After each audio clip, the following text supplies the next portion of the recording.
Hi Taurus, Sun, Moon and Rising. This is your love reading for the first half of November. So we'll kick off with a bit of a difficult card as the overriding energy of the reading, and that's the Nine of Swords. The Suit of Swords governs our thinking, ideas, all things of the mind. And when we have the Nine energy, it can often indicate worrying about problems that we might have. Usually, and this deck is no exception, we have someone sitting up in bed as if they can't sleep, like they're being kept awake by fears that they may have, or just stress and things that are worrying. The good news about this card, and there is good news no matter how horrendous it looks, is that the things that are worrying you, they're not as bad as they seem. Like they're a lot worse when they're like percolating in our minds. The problems appear to be a lot worse than they are, and there are ways around the problems and conflicts that can be resolved. I love in this depiction of the Nine of Swords, at the window looking in is an owl, and that owl represents wisdom. So there is the wisdom there to figure out a solution. But it may be that a lot of you Taurians begin the month, and this energy can be coming in from the end of October, because I am reading for you at the end of October. You may enter November with this sense of, just being overwhelmed by the things that are going on in your life. I just want to apologize quickly before I continue.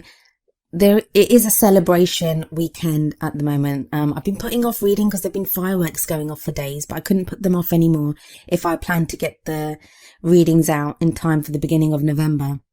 So if you do hear fireworks, I do apologize, and I hope they're not too distracting. The messed up thing is it's actually not nighttime, it's daytime. It's daylight outside and people are doing fireworks, but there you go. The first card of the main spread is the Eight of Swords. So kind of continuing on with the Nine of Swords energy, it's that feeling of being stuck. Like you want to make changes, but you don't know how to make them. You want to find a way out of the situation, but you feel like you can't. And this is going to add to that Nine of Swords energy. And the Nine of Swords is going to add to this. So you've got this feeling of being stuck, and then you've got all these problems and you're thinking, I don't know what to do. I don't know how to fix this. I don't know how to get out of this situation. So yeah, poor Taurus, I do feel sorry for you. For those of you that this resonates with, there seems to be a very stuck, stressful, worrying energy. Some of you may even be feeling very depressed at this time. Further expanded by the Seven of Wands energy that comes up as the obstacle. With things coming at you from every angle, it just feels like every part of your life is just attack. Like it's just coming at you. It's a horrible position to be in, because you have the Seven of Wands where things seem to be coming at you from every angle, but then you can't move out of the way of them because you have the Eight of Swords energy that makes you feel like you're stuck. And on top of that, you have the Nine of Swords where you are worrying about everything. You don't know how to get out of this situation. The good news, and I don't mean to sound patronizing, and if for those of you affected by this, you're going to be like, good news? What good news? There is no good news. The good news is the Seven of Wands tells you whatever this testing time is, and it can be a literal test for some of you, like maybe some of you, your love life is being affected by exams that you're taking, or job interviews that you have to go for, or some other kind of literal test in your life. Or maybe you and your partner, if you're in a relationship already, are trying to figure things out. Like things have been difficult for you two, and you're trying to figure out how to go forward. So that could be the testing situation. But the Seven of Wands says there's nothing to show you won't succeed. And all three of these cards that, while I'm not going to say you're not reacting to something real in your life, like I'm not saying you've imagined all this, because in my experience, whenever these cards come up, there is something concrete and solid that is going wrong in your life that you're reacting to in this way. No one just wakes up and starts worrying about stuff that's not there. No, I always get the sense that there is something actually going on. It just appears to be a lot worse than it is. And that doesn't sound like much, but that is actually good news, because it means things are not as bad as you think they are. And you can find a solution and you can move forward. I mean, the Eight of Swords definitely says that you can free yourself and make changes and move forward. It's just you feel bound and stuck by whatever is happening. So in the past energy, we have the Eight of Cups. The Eight of Cups is very much about something missing. On the surface, it may look like, well, people look at your life on paper, it looks great. But no matter what your life looks like or what other people think about your life, inside you, there's this kind of nagging voice telling you something's missing, that this isn't right, that I need something more, that there's not complete satisfaction. It's like with the Eight of Cups, you've got some level of success in your love life, like you've got some level of success. And that might be, if you're in a relationship, like just being in that relationship, moving forward. If you're single, that you've gotten to a place of emotional stability and that you're ready to get into a relationship to some extent. So there's some level of success emotionally and in your love life. But it's like something is definitely missing. Now, that doesn't sound wonderful, but this is a card of movement, because the Eight of Cups usually shows, and this card does as well, someone leaving behind these 8 cups and going in search of that missing cup. So whatever you feel like is missing, I think there's been a time in the past that you've acknowledged that something is missing, and maybe it's that thing that's missing that is causing all the stress and all the worry. You want to find that missing thing. You want to go looking for that missing cup. So for the next card, we have the Magician. The Magician, in some ways, is the opposite of the Eight of Cups. So it tells me that those of you that went off looking for what it is that was missing, you found it. And I don't even know if you had to go that far to look for it. It's as if that missing piece you found within yourself. Because the Magician tells you, you have everything that you need to manifest the things that you want. So in this case, to have the kind of love life that you want. I get for some of you that communication's been key in doing this. That the kind of energy around you now, it's finding the courage to say what you needed to say. I think that's what's been missing. Maybe the communication aspect, especially with all the swords that were coming up earlier, that you now have the courage to tell someone how you feel. For those of you in a relationship, it may be problems that you perceived in the relationship, but you didn't have the courage to say it before, or not even the courage, like it may just have been that you realized that this was a problem and then said it. For those of you that were single or had your eye on someone, a crush, maybe the Magician indicates that you were able or are able right now to tell that person something or to make a move towards that person. But the Magician is also the great manifester of the tarot.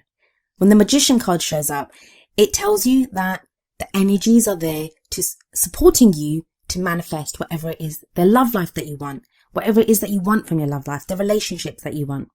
6 of Cards in the future. I wonder how many of you are going on a journey. Can often show a literal journey. So you're having to go overseas, or maybe what you're looking for is overseas. That you now have a way to go find that overseas, or what you want comes to you from overseas. Especially with the traveling aspect or the going in search of what you want aspect of the Eight of Cups in the past. And this would not be a very typical Taurus energy. I always get that whole kind of like homebody element of Taurus. They don't really travel that much or go that far or, do all those things. Actually, that's not fair of me to say. I do know plenty of Taurians that love to travel and the such, but I'm getting a more kind of grounded feeling than that. So I think that's going to apply to very few of you. This 6 of Swords may just be a movement from a more kind of, I just got moving. Some of you are moving. You're moving house, or you're having to change location. It may not be overseas. Some of you it may be, but there is a move involved. Maybe that's what's been stressing you out.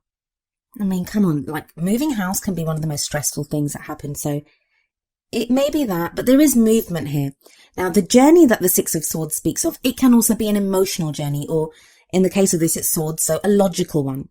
You move from emotional turmoil or, where your mind is all confused and you don't know what you're doing, to calmer waters where you are feeling more grounded. Your thoughts are clearer. So it's great news after the turmoil and stress of the 9 of Swords and 8 of Swords and 7 of Wands. Moving to a place where things are calmer. This journey isn't always easy. I mean, which journey is? Come on. So it's not always easy because we usually see someone traveling in a boat with swords in it. So it's like we are still having to take our burdens with us. The problems that are there, we're still having to take them with us. But they kind of serve you as well because they're usually planted in the boat. And one would imagine if we removed those swords, the boat would be flooded with water because there'd be holes. It's usually a wooden boat. But by them being there as well, they can sometimes obscure our path or make the journey more difficult because we're having to take extra burden and weight with us. But despite that, even though there are these swords in the bow, or, this burden that we're taking with us, we still make the journey. So there is still progress being made. And we definitely see this with the card that of what crowns you, or your goal, aim, ambition. You have the Lovers card. The Lovers card is a beautiful card, can speak about love, loving relationship. Now, for those of you that are single, that is what this whole movement is towards. It's towards being in that loving relationship. Now, that sounds kind of obvious. You might think, well, of course, if I'm listening to a love reading, of course I want a love relationship. Why else would I be listening to this? Not necessarily. Sometimes we can want a love relationship, but we can get so caught up in I want them to be like this, and I want our situation to be like this, and they have to be from this area, and they have to be of this. Like, we can get caught up in that. The energy that's coming through now, Taurus, you're getting very clear, or a lot of you are getting very clear on what you want from your love life. And the whole love aspect of it is very, very important right now. Like, the focus is just on that connection with the other person. So if you're in a relationship, it's you getting back to what matters, the love that matters in that relationship. If you're single, it's, I just want to feel loved. I want to be able to love someone. It's that whole emotional love aspect. It's also a choice. I feel like some of you are going to have to choose to give up something to be with this person, or to continue with your partner. Something's going to have to give. And maybe that's what's stressing you out, in that it's a sacrifice that you feel like you have to make, and you're trying to figure out if it's worth it or not.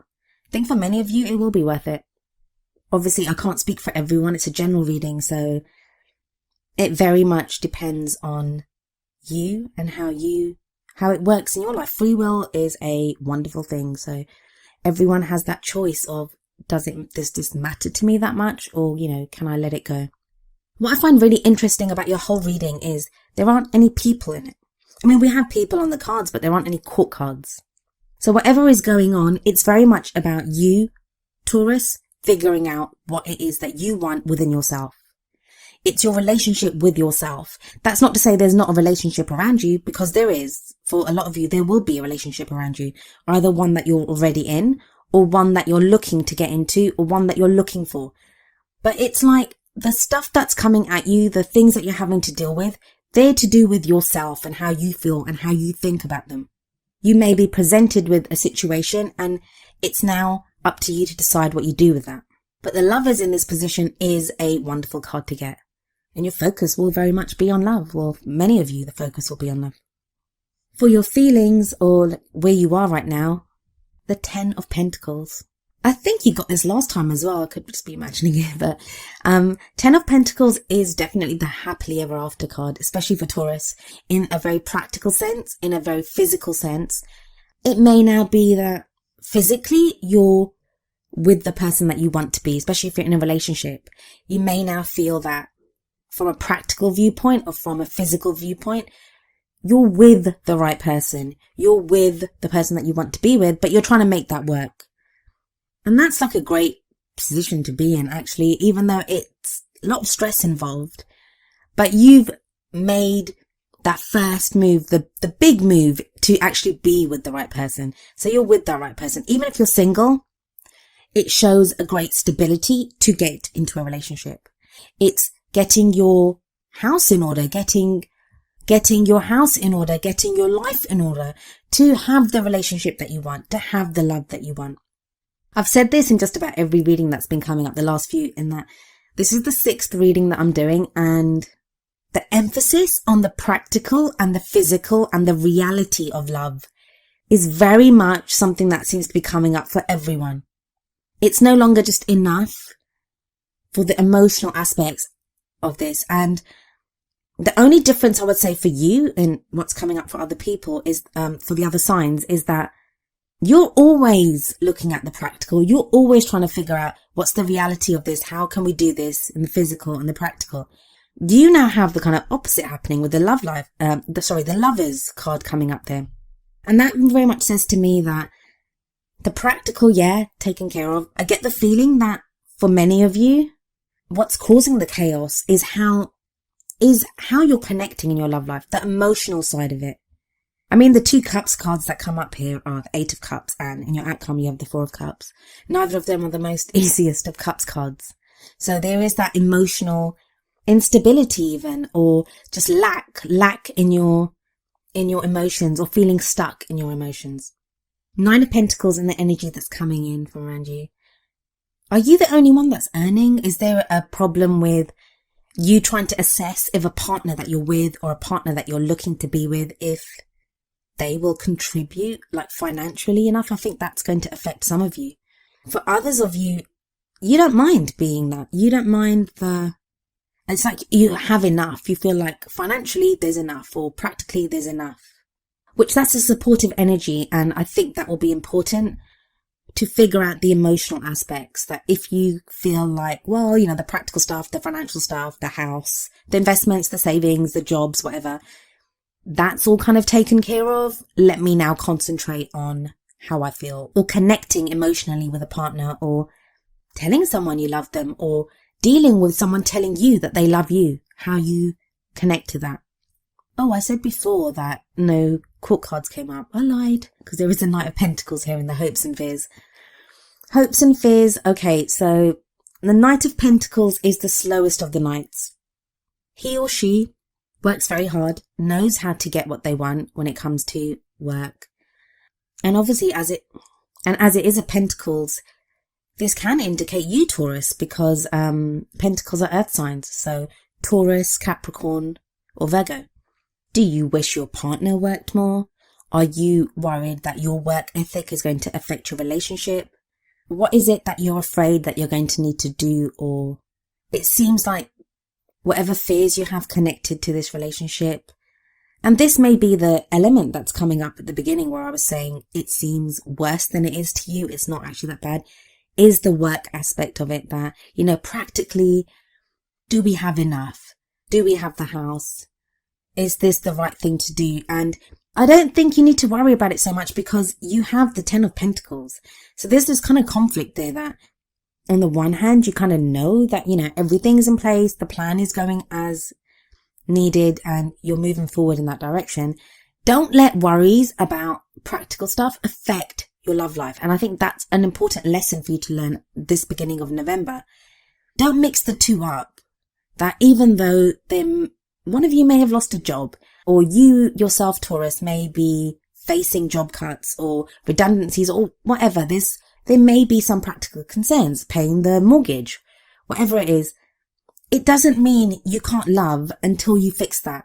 And if you're not feeling this yourself, Taurus, it may be that you're dealing with a partner or someone that is kind of trapped in this. As I said, a lot of the signs seem to be going through like this whole, let me get my life in order. What's the practical stuff going on? It's a huge contrast from the last batch of readings that I was doing, but it seems to be coming up very strongly for so many of you. The two don't need to affect each other.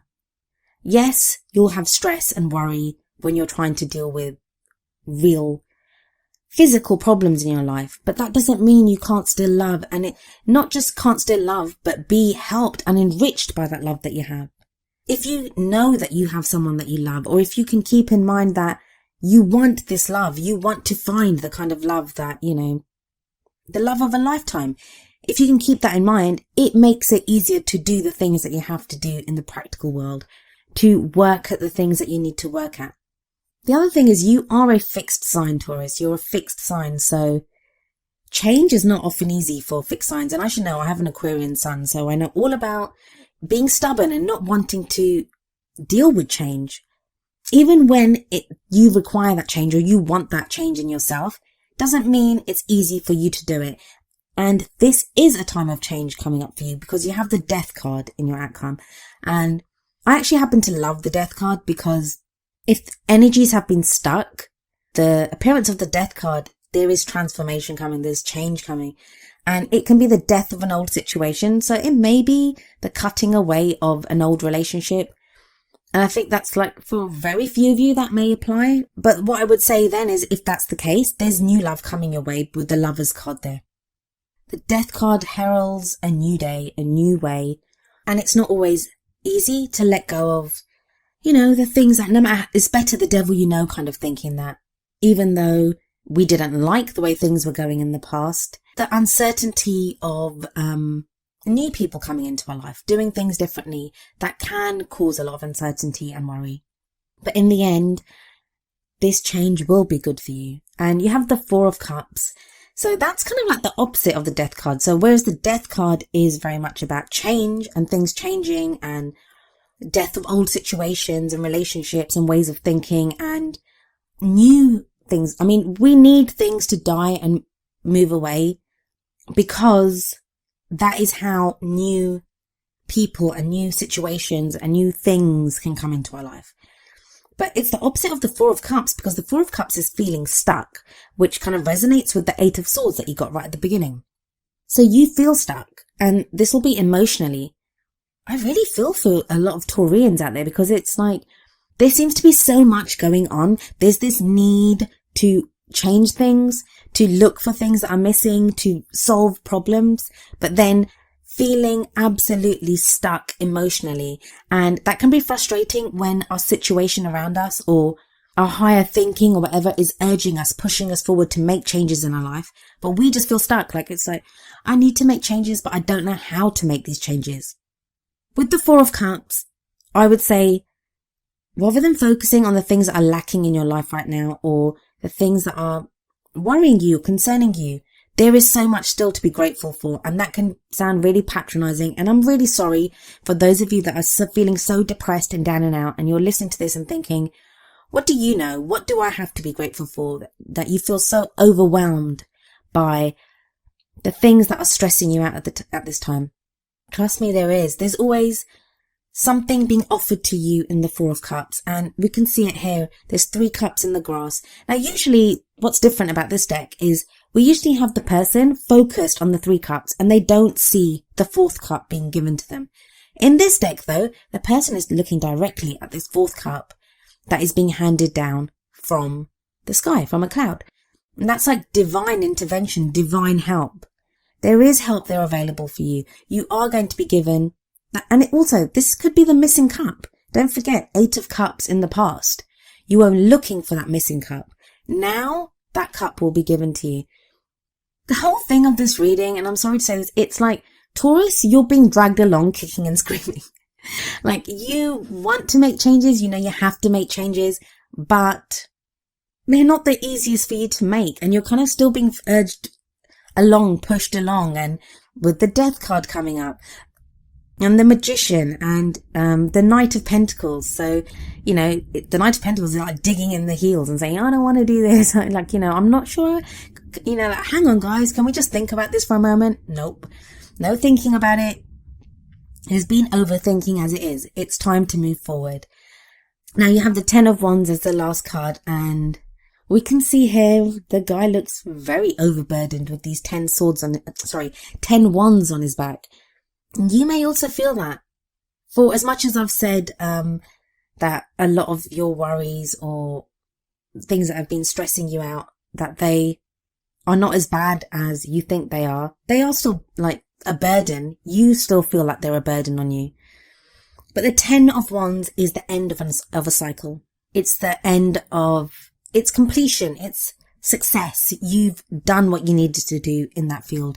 And Wands are about creativity, creating something, energy, action, doing things. Whatever actions you've had to take, whatever things you've had to do, you will start to begin to see success for these. What I always say for the 10 of Wands, especially here, I mean, the fact that there's no one else here, now, even if you're single or if you're in a relationship, apart from the Knight of Pentacles, and I kind of feel that's your energy anyway, there's no one else here. So don't take on all your burdens yourself. If you're in a relationship, tell your partner that we have these problems. We need to fix this. Like, you know, the rent, I don't know if the mortgage money's coming in next month, or let's try to do something differently. Like, your partner can help you. Don't underestimate your partner. And Taurus, you don't need to do everything yourself. So that's the first thing. Try to get help from other people. If you're single, it can be telling your friends about, say, worries that you have. To do with your love life, or there is, I mean, I'm getting that message coming through that there is help available for so many of you. And also, when we get to the 10 of Wands and we're so overburdened, we can forget what it is why we got into this in the first place. It's that whole is this worth it? Yeah, it is worth it. And I think you'll get a reminder of that with the Lovers card. There's someone or something or a connection that will remind you why you do all the things that you do. And that's going to get you through the stresses of this beginning period of November. And it sounds like a really bleak reading, and I apologize for that, Taurus, but I just want to remind you that things are not as bad as they seem. That's going to not seem like much consolation to you when you're going through it and when you're feeling all this, but trust me, things are not as bad as they seem. A lot of you are going to make it through this so wonderfully, and at the other side of it, you're going to have the Lovers card. You're going to have that love connection. It's that choice. Pick love, choose love, concentrate on love.